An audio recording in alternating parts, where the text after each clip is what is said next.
বন্ধুরা, এসে গেছি ইতিহাস বিদ্যার্থী টিউটোরিয়াল চ্যানেলে। আজ আমি প্রথম বিশ্বযুদ্ধের প্রকৃতি ও তার ফলাফল নিয়ে আলোচনা করব। তাহলে আলোচনাটা শুরু করি। প্রথম বিশ্বযুদ্ধের প্রকৃতি কী ছিল? সমগ্র বিশ্বের ইতিহাসে প্রথম বিশ্বযুদ্ধই ছিল প্রথম সর্বাত্মক যুদ্ধ। পৃথিবীর প্রায় সমস্ত দেশই কোনো না কোনোভাবে এই যুদ্ধের সঙ্গে জড়িয়ে পড়েছিল। জলে, স্থলে, অন্তরিক্ষে সর্বত্র এই যুদ্ধের বিস্তার ঘটেছিল। এমনকি গির্জা ও শিক্ষায়তনগুলিও যুদ্ধরত দেশগুলির আক্রমণের হাত থেকে রক্ষা পায়নি। ইতিপূর্বে বিজ্ঞান ও প্রযুক্তিকে কাজে লাগিয়ে যুদ্ধজয়ের চেষ্টা আর কখনো এত ধ্বংসাত্মকভাবে ব্যবহৃত হয়নি। এই যুদ্ধে ডুবোজাহাজ, ট্যাঙ্ক, ভারী কামান, উড়োজাহাজ থেকে বোমাবর্ষণ প্রভৃতি ধ্বংসাত্মক প্রযুক্তিগত উপকরণ ও পদ্ধতিকে কাজে লাগানো হয়। এত বিপুল সংখ্যক সৈন্য এর আগে কোনো যুদ্ধেই নিয়োগ করা হয়নি। যুদ্ধে জড়িত প্রত্যেকটি দেশই তাদের মোট সেনা সংখ্যার প্রায় সম্পূর্ণ অংশকে এই যুদ্ধে নিয়োজিত করেছিল। কোটি কোটি মানুষ এই যুদ্ধের বীভৎস রূপ প্রত্যক্ষ করে।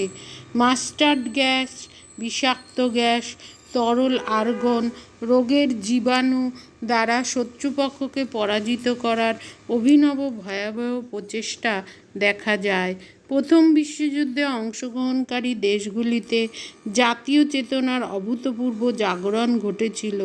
দলমত নির্বিশেষে সমাজের সমস্ত স্তরের মানুষ নিজ নিজ দেশের সরকারকে সমর্থন জানায়। সুতরাং আমরা এই বিশ্বযুদ্ধের বৈশিষ্ট্য বা প্রকৃতি বলতে পারি, প্রথম বিশ্বযুদ্ধের প্রায় 4 বছর স্থায়ী হয়েছিল, 1914 থেকে 1918। এই যুদ্ধের প্রকৃতি ছিল আগেকার সকল যুদ্ধের থেকে সম্পূর্ণ আলাদা। প্রথম বিশ্বযুদ্ধ ছিল একটা সর্বাত্মক যুদ্ধ। ইতিপূর্বে আর কোনো যুদ্ধই এর মতন ব্যাপক ও সর্বাত্মক রূপ গ্রহণ করেনি। তাছাড়া যুদ্ধে অংশগ্রহণকারী দেশের সংখ্যাও ছিল সর্বাধিক। দ্বিতীয়ত, প্রথম বিশ্বযুদ্ধে যে পরিমাণ মরণাস্ত্র ব্যবহার হয়েছিল, ইতিপূর্বে আর কোনো যুদ্ধেই তা ব্যবহৃত হয়নি। কেবল তাই নয়, যুদ্ধের মারণাস্ত্র তৈরির ব্যাপারে এই যুদ্ধে বিজ্ঞানকে যেভাবে কাজে লাগানো হয়েছিল, আর কোনো যুদ্ধেই তা হয়নি। বিজ্ঞানকে কাজে লাগিয়ে যুদ্ধ জয়ের চেষ্টা প্রথম বিশ্বযুদ্ধের অন্যতম প্রধান বৈশিষ্ট্য ছিল। তৃতীয়ত, বৈজ্ঞানিক মারণাস্ত্র যেমন বিষাক্ত গ্যাস, তরল আগুন, তারপরে ট্যাঙ্ক, ডুবোজাহাজ, এরোপ্লেন প্রভৃতি ব্যবহারের ফলে জল, স্থল, অন্তরিক্ষে যুদ্ধ পরিচালিত হওয়ার প্রথম বিশ্বযুদ্ধ এক ভয়াবহ আকার ধারণ করেছিল। এই প্রথম বিশ্বযুদ্ধতে জার্মানির দায়িত্ব অনেকখানি ছিল বলে ঐতিহাসিকদের মধ্যে মতানৈক্য আছে। যাই হোক, বলা যায় যে জার্মানির অনুসৃত জঙ্গি নীতিতেই আন্তর্জাতিক উত্তেজনা বিশেষভাবে বৃদ্ধি পেয়েছিল, এবং সেদিক দিয়ে বিচার করলে জার্মানির দায়িত্ব ছিল অনেক বেশি প্রথম বিশ্বযুদ্ধের জন্য। প্রথম বিশ্বযুদ্ধের ফলাফল: প্রথম যুদ্ধে ব্যাপক মানব সম্পদের হানি ঘটে। যুদ্ধে অংশগ্রহণকারী প্রায় 6.5 কোটি সেনার মধ্যে 1 কোটিরও বেশি সেনা মারা যায়। চিরতরে পঙ্গু হয়ে যায় 70 লক্ষ জন। যুদ্ধ শেষে খাদ্যাভাব, রোগ ও মহামারীতে অসংখ্য অসামরিক ব্যক্তি প্রাণ হারায়। প্রথম বিশ্বযুদ্ধে জড়িত প্রত্যেকটি দেশই আর্থিক দিক থেকে ক্ষতিগ্রস্ত হয়। প্রথম বিশ্বযুদ্ধে সর্বমোট $27,000 কোটি অপচয় হয়। এই বিশ্বযুদ্ধে যোগদানকারী রাষ্ট্রগুলির প্রতিদিন খরচ হয়েছিল মোট $24 কোটি। স্থাবর অস্থাবর সম্পত্তি মিলিয়ে যুদ্ধজনিত কারণে প্রায় $150 বিলিয়ন মূল্যের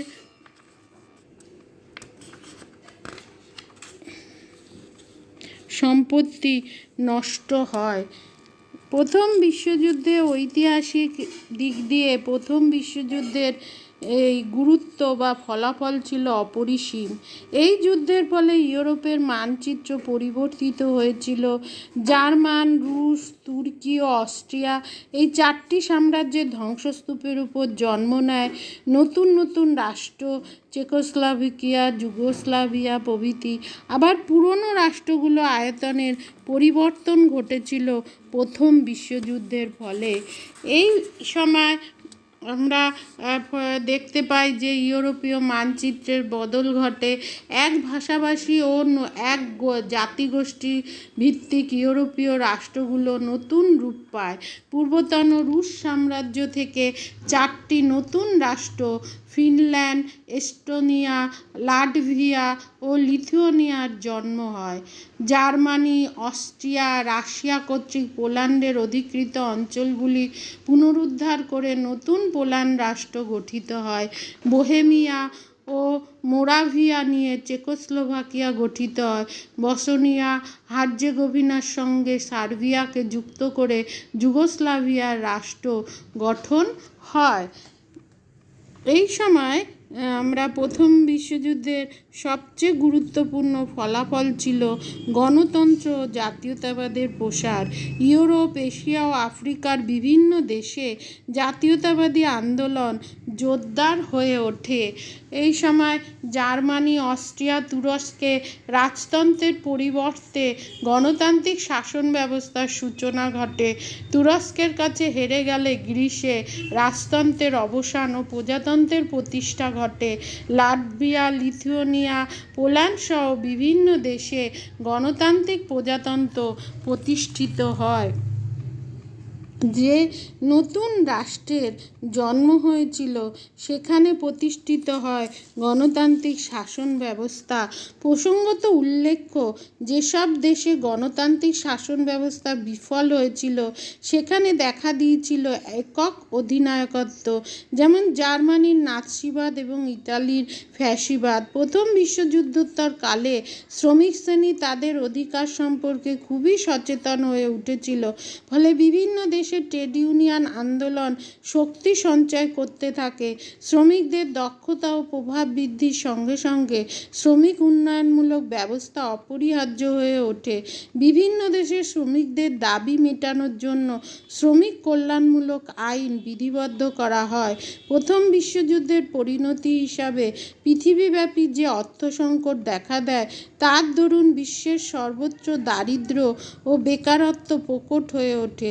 এই অর্থনৈতিক দুর্দশা থেকে শুরু হয় বিভিন্ন দেশের মধ্যে বিবাদ সংবাদ, যা থেকে পৃথিবী আবার অশান্ত হয়ে ওঠে। যুদ্ধের ফলে আন্তর্জাতিকতার প্রসার ঘটেছিল। প্রায় দেশই আন্তর্জাতিক সমবায় ও সহায়তা বৃদ্ধির ব্যাপারে উৎসাহী হয়ে উঠেছিল, আর তা থেকেই জন্ম নিয়েছিল লিগ অফ নেশনস নামে আন্তর্জাতিক সংস্থা। প্রথম বিশ্বযুদ্ধের ধ্বংসলীলা মানুষকে শান্তি ও নিরাপত্তার জন্য উন্মুখ করে তোলে। আন্তর্জাতিক স্তরে সৌহার্দ্য ও সমঝোতা যে শান্তি ও নিরাপত্তার প্রধান শর্ত, এই সত্য মানুষের কাছে স্পষ্ট হয়ে ওঠে।